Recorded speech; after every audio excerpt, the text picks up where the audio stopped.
मीराबाई धीरे धीरे पूर्ण अंतर्मुखी सी हो गई। अब राणा जी ने एक और षड्यंत्र रचा, और अब की बार षड्यंत्र कुछ ऐसा रचा कि मीराबाई को राजमहल से निकाल करके एक भूत महल था वहां भेजो, इनको वहीं रखो, भूत प्रेत रात रात भर डराएंगे, अपने आप खत्म हो जाएंगी। लेकिन भेजें कैसे? तो मंत्रणा कैसी बनाई, सुंदरता मंत्रणा ऐसी बनाई। मीराबाई एक दिन सब घर की रानी वास में बैठी थी, सब लोग वार्ता कर रहे थे। जो मीराबाई के विपक्षी थे उनमें से किसी ने चर्चा शुरू की, बोले कि अरे हमारे संबंध में एक लड़की है, उसको भूत आ गए हैं, ये भूत कैसे आ जाते हैं?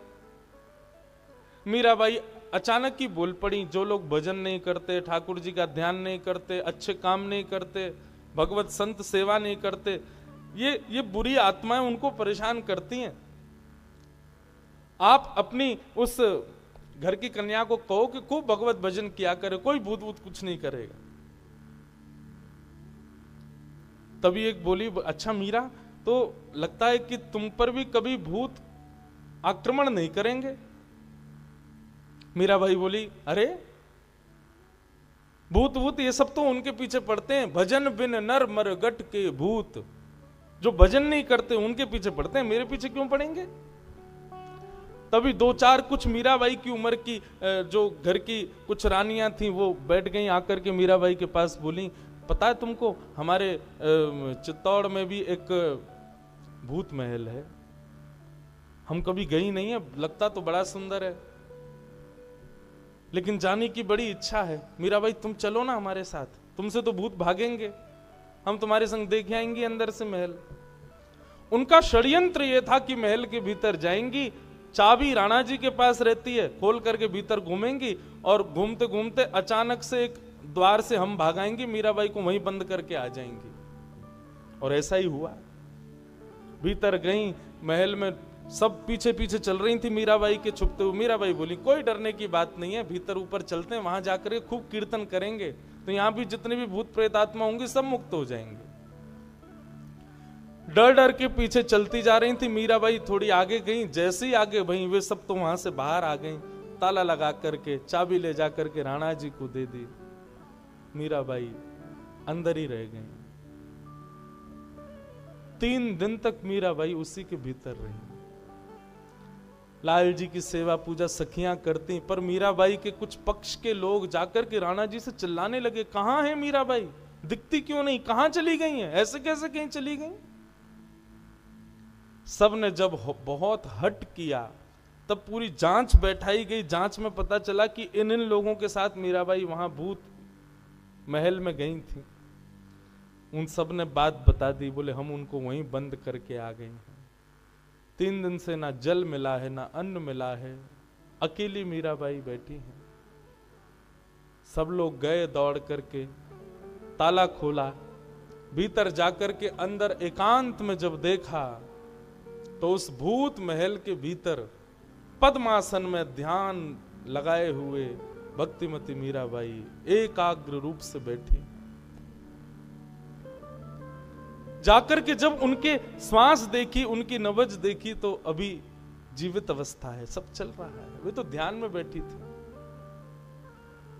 मीराबाई को चेतना आई। चेतना आते ही उनसे पूछने लगी, तुम लोग कहां चली गई थी, मैं तुमको ढूंढ रही थी। किसी ने पूछा, मीरा तुमको भूख नहीं लगी, प्यास नहीं लगी? बोले भूख प्यास अभी अभी तो पा के आई हूं मैं। बोले कब पाया? बोले राजभोग पाया था, अभी संध्या भोग गिरधर लाल को लगा के पाऊंगी। बोले राजभोग तुमने 3 दिन पहले पाया था। मीराबाई बोली 3 दिन हो गए? बोले हाँ, 3 दिन से तुम यहीं बैठी हो, तुम इसी भूत भवन में अकेली थी। मीराबाई बोली मुझे नहीं पता, मैं तो इनको ढूंढ रही थी, जब नहीं मिली तो मैंने सोचा थोड़ी देर लाल जी की चिंतन कर लूं, बैठ गई, बस मुझे क्या पता 3 दिन निकल गए। ऐसी स्थिति मीराबाई के साथ। बंधुओं, अब जब ज्यादा ही राणा जी का प्रताड़ना होने लगी तो मीराबाई ने अब थोड़ा उनका मन खिन्न होने लगा। बंधुओं, आप लोग पूछते होंगे, मन में आता होगा, मेरे मन में भी आया कि मीराबाई पहले ही क्यों नहीं चली गई, अपने मायके चली जाती, वहीं जाके रह लेती। क्यों रह रही थी, क्यों राणा के इतने भावों को स्वीकार कर रही थी? दो कारण बंधु। पहला कारण तो मीराबाई ये चाहती थी कि सब बदल रहे हैं, धीरे धीरे राणा जी भी बदल जाएं, ये भी भगवत भक्त हो जाएं, उसके लिए भले ही मुझे पीड़ा सहनी पड़े, लेकिन कभी ना कभी तो इनको विश्वास लाल जी पर होगा, कभी तो इनके हृदय में वो भक्ति प्रकट होगी, इसलिए मीराबाई रुकी हुई है। और दूसरा कारण, क्योंकि भोजराज को वचन दिया था कि मेवाड़ में भक्ति को प्रकट करना है, संतों का आगमन हो गया है, मंदिर बनने लगे हैं, वैष्णव जन अब मेवाड़ आने लगे हैं। मीराबाई उस अपने कर्तव्य को पूर्ण कर रही हैं कि मुझे भक्ति यहां पर प्रकट करनी है, इसलिए मीराबाई रुकी। परंतु अब मीराबाई को लगने लगा कि जितना मैं चाहती थी संभव हो चुका है, परंतु अब ये बार बार के आ रही पीड़ाएं मुझे अनुभव नहीं होती, लेकिन मेरे तन को तो होती है ना। तब भक्तिमती मीराबाई ने एक ब्राह्मण के द्वारा पत्र लेकर के गोस्वामी तुलसीदास जी के पास भेजा, और पत्र में गोस्वामी जी से पूछा, स्वस्ति श्री तुलसी कुलभूषण दूषण हरण गुसाई, बार ही बार प्रणाम करूं अब हरूं शोक सुखदाई, घर के स्वजन हमारे जेते सबन उपाधि बधाई, साधु संग अरु भजन करत मोहि देत कलेश महाई, बालपन में मीरा कीनी गिरधर लाल मिताई, सो तो अब छूटत नहीं क्यों हूं लगी लगन बलिनाई, मेरे मात पिता सम तुम हो हरि भक्तन सुखदाई, मोको कहा उचित करिवो अब सो लुखियो समझाई। मीराबाई ने पत्र लिखा, पत्र में अपने भाव में सब लिख दिया। बाल्यकाल में माता पिता ने इन्हीं को ही मेरा पति बताया, तब से मैं इनको अपना प्रियतम मानती हूँ। अब आप ही बताओ गोस्वामी जी, बालकाल से की गई भक्ति अब कैसे छूट सकती है? मेरे माता पिता सब आप हो। मैं आपसे पूछना चाहती हूँ कि अब मुझे क्या करना चाहिए? या तो मैं अपने कर्तव्य का निर्वहन करके यहीं रहती रहूं, इन लोगों की पीड़ा सहती रहूं, या फिर जो आप आज्ञा करें मैं वो करने को तैयार हूं। एक ब्राह्मण के द्वारा ये पत्र गोस्वामी जी को चित्रकूट भेजा मीराबाई ने। मीराबाई का पत्र लेकर के गोस्वामी जी ने पत्र लिख करके मीराबाई के लिए भेजा। ब्राह्मण ने आकर के पत्र मीराबाई को दिया। आहा, गोस्वामी जी के ये वाक्य पढ़ते ही मीराबाई का रोम रोम प्रफुल्लित हो गया। गोस्वामी जी कहते हैं, जाके प्रिय न राम वैदेही, जाके प्रिय न राम वैदेही, तजिए ताही कोटि वैर सम, यद्यपि परम स्नेही। हे भक्तिमती मीरा, जिसका हृदय राम जी को ना पूछता हो, श्री ठाकुर जी का अनुभव ना करता हो, वंदन ना करता हो, तजिए ताही कोटि वैर सम, यद्यपि परम स्नेही। चाहे वो कितना भी अपना हो, उसका त्याग कर दो। बंधुओं, आप अगर पूछें कि महाराज जी भक्ति प्रारंभ कैसे करनी है, तो सबसे पहली जो क्रिया आपको करनी है, जो हरि विमुख, हरि कथा विमुख, हरि जन विमुख हैं, उनसे विमुख आप हो जाओ, उनसे आप अपने नाते तोड़ो। मैं तो अपनी कथा में कहा करता हूं, कथा सुनने के बाद रात्रि में जाओ और जिन जिन लोगों को ठाकुर जी से, ठाकुर जी की कथा से बिल्कुल प्रीति नहीं है, उन सबको ब्लॉक मारो अपने फोन में, नंबर सब जगह से उनको डिलीट करो, निकालो, बोले इनसे संबंध ही नहीं रखना। काय बात के अपने जो ठाकुर जी के नहीं वो हमारे क्यों? गोस्वामी जी ने कहा चाहे कितना भी स्नेही हो, ठाकुर जी का बैरी है तो उससे संबंध नहीं रखना। मानो गोस्वामी जी को लगा कि ये प्रमाण पूछ रही होंगी कि किसी ने ऐसा किया, आप मुझे आज्ञा कर रहे हो, तो गोस्वामी जी अगली पंक्ति लिखते हैं कि तजो पिता प्रहलाद विभीषण बंधु भरत महतारी, बलि गुरु त्यजो कंत ब्रज बनितन भय मधु मंगल खारी। प्रहलाद ने पिता का त्याग किया, विभीषण ने भाई का त्याग किया, और भरत जी ने माता कैकेयी का त्याग किया, बलि ने अपने गुरु का त्याग किया, ब्रज वनिता गोपिकाओं ने अपने परिवार का त्याग किया, सबका मंगल हुआ। मीराबाई, जिसने भी भगवत विमुख लोगों का त्याग किया उसका मंगल ही हुआ है, आप भी करो।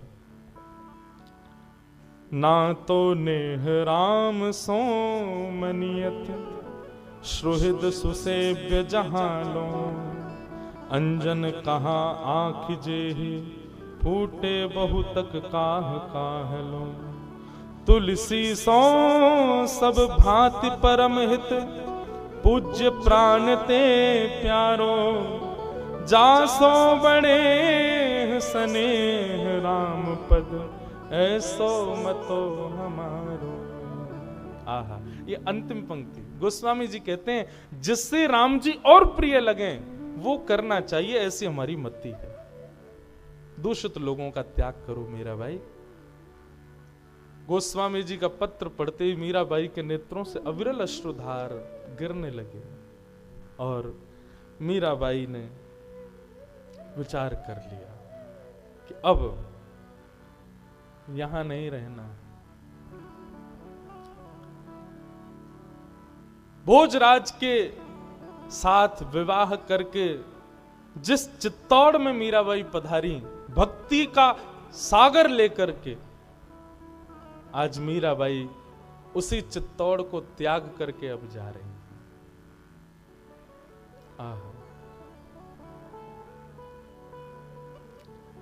ऐसा वर्णन आता है कि मीराबाई पूरे चित्तौड़ में 30 वर्ष तक रही, मीराबाई 20-25 वर्ष तक रही, एक एक कक्ष का दर्शन किया, कहां कहां ठाकुर जी ने उनके साथ लीलाएं की, उन सब का दर्शन किया। जाते समय राजा भोज का स्मरण किया, मैंने अपना कर्तव्य पूर्ण कर दिया, अब मुझे आज्ञा दो। ये बात कहते ही कक्ष के भीतर राजा भोज उनको दिखाई दिए। भोज को देखते ही भोज प्रसन्न मुद्रा में है और मानो जैसे मीराबाई को प्रणाम कर रहे हैं। मीराबाई चित्तौड़ से निकलने लगी, पूरा चित्तौड़ रो रहा है, सब मेवाड़ के लोग रो रहे हैं, रुदन कर रहे हैं, मानो जैसे सूर्य अस्त हो रहा है सदा सर्वदा के लिए, ऐसी पीड़ा सबके हृदय में हो रही है। मीराबाई चित्तौड़ से निकल करके वापस मेड़ता पधारी, और मेड़ता में आकर के अपनी पुनश्च श्याम कुंज में, जहां मीराबाई बाल्यकाल में सब ठाकुर जी की लीला करती थी, वहां आकर के मीराबाई ने पुनश्च उत्सव आदि मनाने प्रारंभ किए।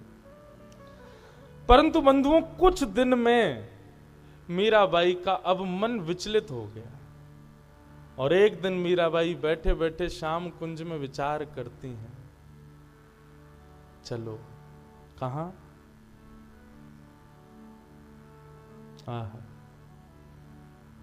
चला वाही देश, कहो तो जहां श्याम सुंदर विराजते हैं वहां। और मीराबाई के मन में आया कि अब चलो कहां? श्री वृंदावन धाम।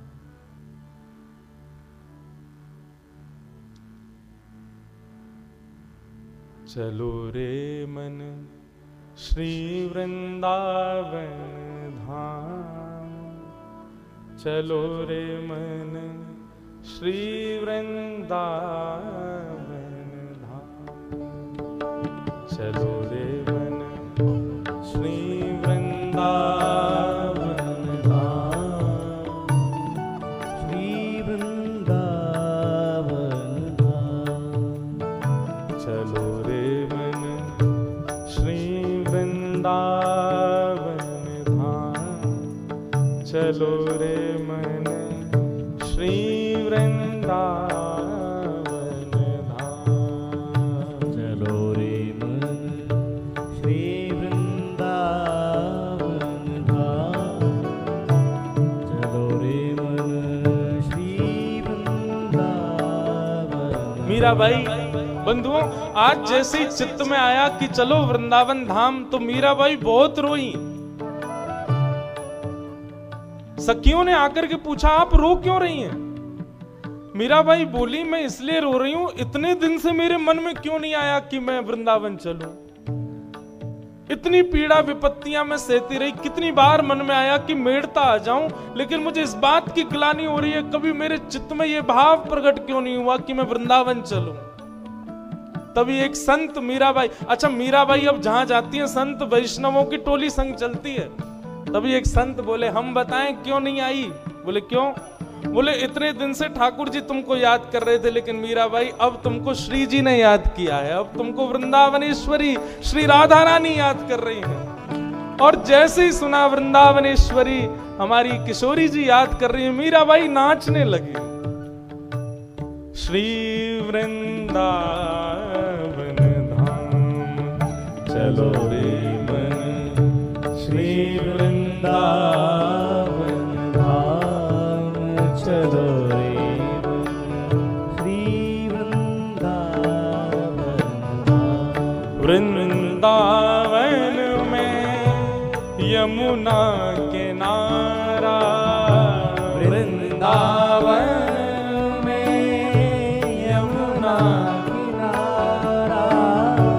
वृंदावन में यमुना किनारा, वृंदावन में यमुना किनारा। नाचत नंद किशोर चलो रे मन वृंदावन की ओर। नाचत नंद किशोर चलो रे मन वृंदावन। और मीराबाई अब पहले तो चित्तौड़ छोड़ के आई हैं, और अब मेड़ता से भी समस्त वैष्णव भक्त वृंद जो मीराबाई के संग रहते हैं, सबके संग अपने लाल जी को गोद में लिए निकल पड़ी वृंदावन की ओर। लागे वृंदावन नीको आली माने, लागे वृंदावन नीको, लागे वृंदावन नीको आली माने, लागे वृंदावन लागे लागे वृंदावन नीको आली माने, लागे वृंदावन नीको, लागे वृंदावन नीको आली माने, लागे वृंदावन नीको। ओ जहां विराजत राधा रानी, जहाँ विराजत राधा रानी, घर घर तुलसी ठाकुर सेवा, घर घर तुलसी ठाकुर सेवा। दर्शन गोविंद जी को आली माने, लागे वृंदावन नीको, दर्शन गोविंद जी को आली माने, लागे वृंदावन नीको। ऐसे नहीं करताल बजा के गाओ। लागे वृंदावन नीको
कमल बहत यमुना भोजन दूध दही को आली महे लागे वृंदावन भोजन दूध दही को आली महे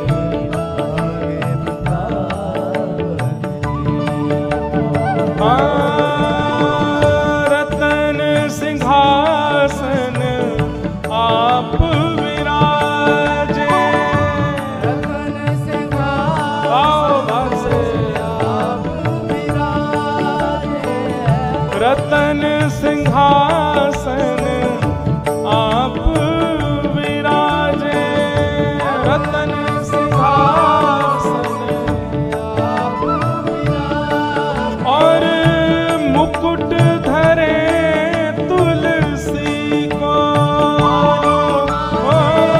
मुकुट धरे तुलसी को मुकुट धरे तुलसी को मुकुट धरे तुलसी को मीरा के प्रभु गिरधर नागर मीरा के प्रभु गिरधर मीरा के प्रभु गिरधर नागर मीरा के प्रभु गिरधर ओ भजन बिना नर को वाली माने लागे वृंदावन नीको भजन बिना नरपी को आली माने लागे वृंदावन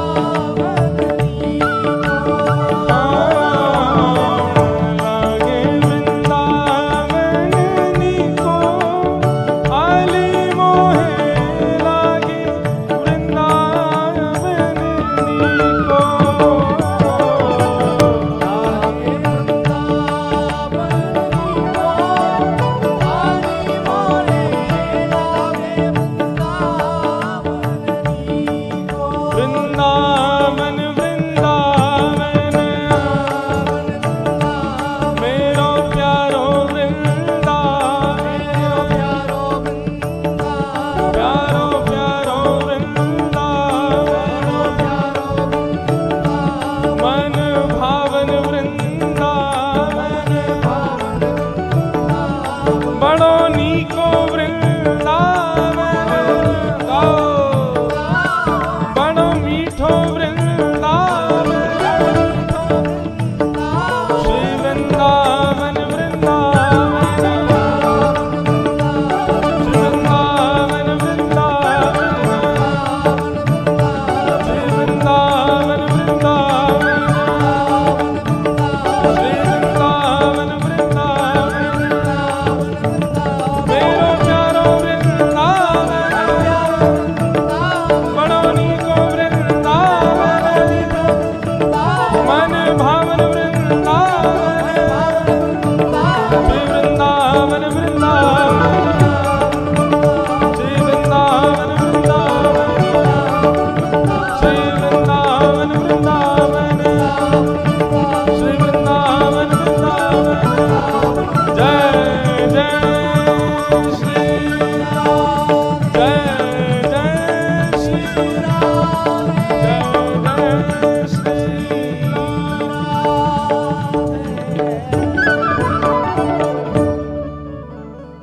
बोलो वृंदावन धाम की वृंदावन की चेतना आते ही वृंदावन की चित्त में स्थिति आते ही मीराबाई प्रसन्न हो गई और साधु ने कह दिया कि अब तक तो श्याम सुंदर तुमको स्मरण कर रहे थे, परंतु अब वृंदावन की स्मृति हो रही है तो निश्चित श्री जी तुमको याद कर रही है मीराबाई, चलो वृंदावन। मीराबाई बंधुओं, वृंदावन मीराबाई जैसे जाती है ना, वो प्रसंग पढ़ के ना जाने कितनी बार नेत्रों में आंसू आए। चलते चलते मीराबाई रुक जाती हैं, वहीं पर ही गिर जाती हैं। इतना विरह, आनंद भी हो रहा है और विरह भी हो रहा है। कहीं पर नदी, पहाड़, हरियालियों को एक साथ देखती तो मीराबाई बोली, अरे वृंदावन आ गया, वृंदावन आ गया, वृंदावन आ गया। देखते ही नाचने लग जाती, कूदने लग जाती, आनंदित हो जाती। सखियों के हाथ पकड़ के, जो संत महापुरुष संग होते थे, वैष्णव जन होते थे, सबके साथ फिर सब समझाते, मीराबाई अभी वृंदावन दूर है। और जैसे ही बताते दूर है, सोई मूर्छित होकर गिर जाती। कितना दूर है अभी, मेरा असली देश तो वही है, मेरा सर्वस्व तो वृंदावन ही है। मैं अभाग्नि, इतने वर्षों बाद वृंदावन जा रही हूं। ऐसे कभी चेतना, कभी अचेत होते होते मीराबाई वृंदावन पहुंची। वृंदावन आने के बाद में कितने दिन तक तो मीराबाई को चेतना ही नहीं आई। उसके बाद जैसे तैसे थोड़ा चैतन्य हुई, तब वृंदावन को प्रणाम किया। संग में आए हुए कुछ सेवक भी थे। मीराबाई ने खूब मना किया उनको कि भाई आप लोग अपने अपने घर में रहो, पर वे लोग बोले कि हमारा तो सर्वस्व आप ही हो, आपने हमारे भीतर भक्ति जगा दी, अब उसको हम नष्ट कैसे करें, अब आप ही हमारा सर्वस्व हो। आप गिरधर लाल को देखते हो, हम आपको देखते हैं, आप में ही हमको गिरधारी दिखते हैं। तो मीराबाई के साथ कुछ 2-3 सेविकाएं रहती हैं। वृंदावन भ्रमण करती हैं तो सबको तो वृंदावन के गली, मोहल्ले, मंदिर आदि दिखते हैं, लेकिन मीराबाई जब वृंदावन में घूमती है तो उनको हर स्थान पर, पहली बार वृंदावन गई हैं, लेकिन सखियों के हाथ पकड़ कर, ये ना ये भांडीर वन है, यहां पर ठाकुर जी ने ये लीला की थी, ये चीर घाट है, यहां गोपियों के चीर लेके ठाकुर जी चढ़ गए थे। थोड़ी आगे जाकर के वहां दिखाती, बोली ये काली दय, यहाँ पर कालिया नाग के ऊपर ठाकुर जी ने नृत्य किया था। सखियां बोली, भाई जी, भाई साहब, आप तो पहली बार आई हो वृंदावन, आपको कैसे पता कहाँ क्या कैसी लीला हुई? बोले मुझे दिख रही है लीला। मीराबाई जहां दृष्टि डालती वहां वो लीला दर्शन होता था उनको। ऐसी स्थिति। बंधुओं, पर मीराबाई का एक नियम था, वृंदावन में जब वो आई तो वृंदावन में अधिकतर वैष्णवों के दर्शन और संतों के दर्शन में रुचि रखती थी। कितने संत, कितने वैष्णव वृंदावन में हैं, सबकी खोजबीन करवाती और फिर एक एक करके सबके पास जाती और सबके पास जाकर के सत्संग लाभ